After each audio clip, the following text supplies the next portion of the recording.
الحمد لله رب العالمين والصلاة والسلام على سيد المرسلين. باری تعالیٰ عز و جل نے ارشاد فرمایا وَلِلرِّجَالِ عَلَيْهِنَّ دَرَجَةٌ، مردوں کے لیے عورتوں پر فضیلت ہے. ایک اور آیت مبارکہ کے اندر اللہ تبارک و تعالیٰ ارشاد فرما رہا ہے الرجال قوامون علی النساء، کہ مرد عورتوں پر افسر ہے. ایک طرح کی اللہ تبارک و تعالیٰ نے فضیلت ارشاد فرمائی ہے. اللہ تعالیٰ حکیم ہے اور حکیم کا ہر قول حکمت سے بھرپور ہوتا ہے اور اس کی اتباع کے اندر دنیا اور اخروی برکتوں کا نزول ہوتا ہے. اور ان چیزوں کو جن لوگوں نے سمجھا ہے، احکام الہیہ کو جنہوں نے سمجھا ہے، جنہوں نے اس کو فالو کیا ہے، دنیا میں بھی برکتیں ملیں گی اور آخرت میں بھی ان کو رعنائیاں حاصل ہو جائے گی. تو یہ بات ہے کہ صحابیات ان چیزوں کو زیادہ سمجھنے والی تھی، احکام الہی کی زیادہ بجاوری کرنے والی تھی. تو بعض صحابیات نبی محترم صلی اللہ تعالی علیہ وآلہ وسلم کے پاس حاضر ہوئی، عرض کیا یا رسول اللہ علیہ الصلوۃ والسلام، ہمیں آپ ارشاد فرمائیں کہ ہمارے شوہروں کے ہم پر کیا حقوق ہو سکتے ہیں کہ ہم شادی کرنا چاہتی ہیں. آپ کی بارگاہ میں حاضر ہوئی، نبی محترم صلی اللہ تعالی علیہ وآلہ وسلم نے شوہر کے جو بیوی پر حقوق ہوتے ہیں وہ ارشاد فرما دیے. وہ عورتیں سنتی رہی یہاں تک کہ یہ کہہ کے چلی گئی کہ ہم ان حقوق کو ادا نہیں کر سکتی، اور یہ کہہ کے چلی گئی کہ ہم نکاح نہیں کریں گی. یہ حدیث بیان کرنے کا مقصد یہ نہیں ہے، اس سے یہ استدلال کرنا نہیں ہے میرا مقصود کہ نکاح سے رک جایا جائے. نکاح کرنا دنیائی آخرت کی برکتوں کا سبب ہے.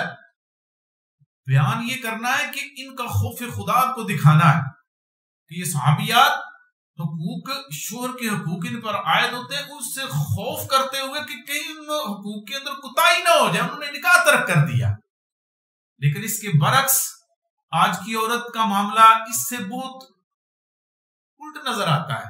اس کی بڑھتی ہوئی سرکشی، اس کا انداز ایسا ہے کہ جو اس کا آخرت کا نقصان کر رہا ہے.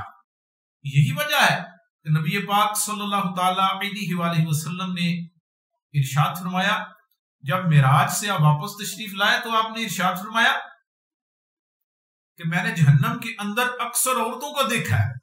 عورتوں نے عرض کی یا رسول اللہ علیہ السلام وہ کیوں؟ تو آپ نے ارشاد فرمایا اس وجہ سے کہ یہ شوہر کی ناشکری کرتی ہیں. ایک اور حدیث پاک کے اندر یہ مضمون ہے کہ اگر ساری عمر بھی مرد ان کے ساتھ بھلائی کرتا رہے، ایک دفعہ ان کی مرضی کی چیز ان کو نہ ملے تو یہ کہتی ہیں کہ ہم نے تو کبھی بھی تم سے بھلائی نہیں پائی، تم سے کبھی بھی خیر نہیں پائی. تو یہ چیز ایسی ہے کہ یہ چیز زوجین کے درمیان دوری کا سبب بن جاتی ہے. تو اس چیز سے منع کیا گیا ہے.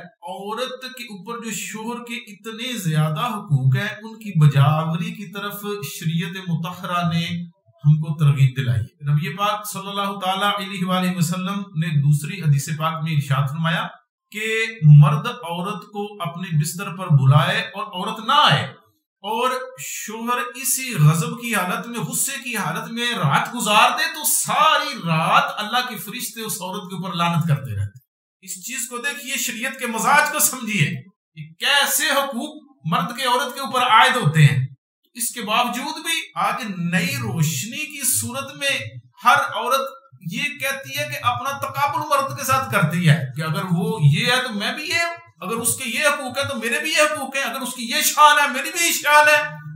عورت کی وہی شان ہے جو اللہ اور رسول نے بیان کی ہے، اس سے بڑھ کے شان کوئی ان کی ظاہر نہیں کر سکتا.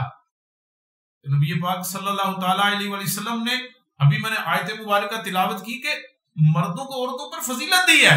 تو جب اللہ اور رسول فضیلت دے رہے ہیں تو عورت کو اس فضیلت کو تسلیم کرنا چاہیے تاکہ یہ زندگی کی گاڑی اعلیٰ طریقے سے چلتی رہے. قیس بن سعد صحابی رسول رضی اللہ تعالیٰ عنہ عرض کرتے یا رسول اللہ علیہ السلام، میں ہیرا گیا، ہیرا ایک علاقہ ہے، ادھر گیا تو میں نے دیکھا کہ ادھر کے لوگ جو ہے نا اپنے سرداروں کو سجدہ کرتے ہیں. یا رسول اللہ علیہ السلام، جب میں نے انہیں دیکھا تو میں نے یہ گمان کیا تو پھر آپ تو زیادہ حقدار ہیں اس کے کہ آپ کو ہم سجدہ کریں.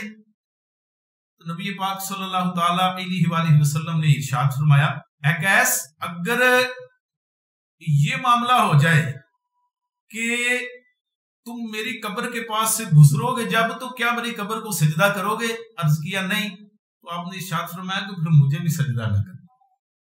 اور آپ نے ارشاد فرمایا اے قیس اگر میں کسی کو سجدہ کرنے کا حکم دیتا تو میں عورت کو حکم دیتا کہ وہ اپنے شوہر کو سجدہ کرے اس حق کی وجہ سے جو اللہ تعالیٰ نے حق ان کے اوپر عائد کیا ہے. اے محترم سامعین میرا موضوع تو یہی تھا لیکن چونکہ سجدے کی بات آئی ہے تو میں توجہ دلانا چاہتا ہوں اس معاشرے کے اندر ان لوگوں کی طرف بھی آپ کی توجہ دلانا چاہتا ہوں کہ آج کے دور کے اندر بعض لوگ چھوٹی سی چیز کے اوپر شرک کا حکم لگا دیتے ہیں. آج کچھ جاہل لوگ ایسا ہے کہ قبروں کو جا کے تعظیمی سجدہ کرتے ہیں. ان کا یہ فعل جائز نہیں ہے، حرام ہے، لیکن اس چیز کو بیس بناتے ہوئے ایک امت کے سواد اعظم کے اوپر شرک کا حکم لگا دیتے ہیں. تو دیکھو یہ لوگ شرک کرتے ہیں، قبروں کی عبادت کرتے ہیں. کیا کوئی شخص اللہ تعالیٰ کو چھوڑ کے قبر کی عبادت کرتا ہے؟ کبھی نہیں کرتا. اگر کوئی ایسا کرتا ہے تو تعظیماً کرتا ہے، اگرچہ اس کا فعل یہ بھی حرام ہے، لیکن یہ نہیں کہ اس کو مشرک کر دے. اور ان جاہلوں کو بیس بناتے ہوئے امت کا شرازہ بکھیر دیتے ہیں، سواد اعظم کے اوپر شرک کا حکم لگا دیتے ہیں. اور کیا ان کا یہ حکم لگانا جائز ہے؟ اس کے اوپر غور کرنے کی حاجت ہے. تو نبی پاک صلی اللہ تعالی علیہ وآلہ وسلم ارشاد فرما رہے ہیں، بخاری شریف کی حدیث پاک ہے، آپ علیہ الصلوۃ والسلام نے ارشاد فرمایا کہ مجھ کو اپنی امت پر شرک کا خوف نہیں ہے. ہمارے رسول اللہ علیہ الصلوۃ والسلام کہہ رہے ہیں مجھ کو شرک کا خوف نہیں ہے. آج اٹھ کے ایک شخص کہتا ہے کہ یہ سارے مشرک ہے، مشرک کا حکم لگاتا ہے.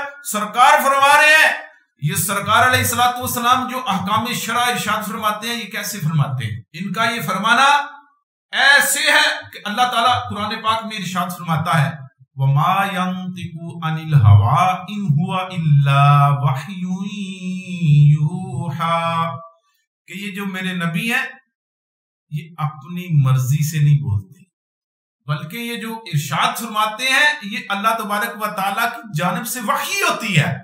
تو وحی الہیہ سے یہ ارشاد فرما رہے ہیں کہ مجھ کو اپنی امت پر شرک کا خوف نہیں ہے. اور آج کا انسان شرک کا حکم لگاتا ہے کہ یہ فلانا پوری امت کے ایک سواد اعظم کو مشرک ٹھہرا دیتا ہے. ایسا کرنا کیسا ہے کہ دوسری حدیث پاک کے اندر نبی پاک صلی اللہ تعالی علیہ وآلہ وسلم نے ارشاد فرمایا کہ اگر کوئی کسی کو کافر کہتا ہے تو کفر لوٹتا ہے. حدیث پاک میں ہے کہ اگر جس کو کہا گیا اگر تو وہ کافر ہے تو وہ کافر ہو گیا، ورنہ یہ کہنے والے کی طرف لوٹ جاتا ہے. اور کسی کو مشرک کہنے والا خود کافر ہو جاتا ہے. میں آپ کو فکر آخرت دلاتا ہوں کہ اپنے ان الفاظ کے اوپر غور کر لیں کہ آج کے مسلمان کے اوپر ایسا حکم لگانا کہ جس کا اس کا خیال بھی نہیں کہ ایک وہ بھی جو جاہلیت کی بنا پر تعظیمی سجدہ کرتے ہیں وہ جاہلیت کی بنا پر کرتے ہیں، لیکن کبھی بھی آپ دیکھو گے کسی کو پوچھو کہ تم کیا انہیں خدا سمجھتے ہو، کبھی بھی ویسا نہیں کہیں گے کہ ہم خدا سمجھ کے کر رہے ہیں. تعظیمی سجدہ گو کے حرام ہے لیکن کفر تو نہیں ہے، شرک تو نہیں ہے. تعظیمی سجدہ یہ اللہ تبارک و تعالیٰ نے حکم فرمایا فرشتوں کو آدم علیہ السلام کو کیا، یوسف علیہ السلام کے بھائیوں نے یہی سجدہ یوسف علیہ السلام کو کیا ہے، سلیمان علیہ السلام کے درباری آپ کو سجدہ کرتے تھے، تعظیمی سجدہ تھا. آگے جائز تھا، آپ ہم کہتے ہیں جائز نہیں ہے، یہ تو نہیں تھا، یہ تو نہیں ہو سکتا کہ اب شرک ہو گیا اور آگے نہیں تھا. ایسی بات نہیں ہے. امت مسلمہ کا شرازہ بکھیرنے والے لوگوں کو میں فکر آخرت پیش کرتا ہوں کہ ان کو اپنی اس روش سے باز آ جانا چاہیے کہ امت محمدیہ کی اگر کوئی فعل ہے تو اس کی اصلاح کی کوشش کرنی چاہیے. جائے کہ ان کے اوپر حکم کفر و شرک لگا کے امت کے شرازے کو بکھیر دے. اللہ تبارک و تعالیٰ سے دعا ہے کہ اللہ تعالیٰ ہمیں عمل کی توفیق عطا فرمائے.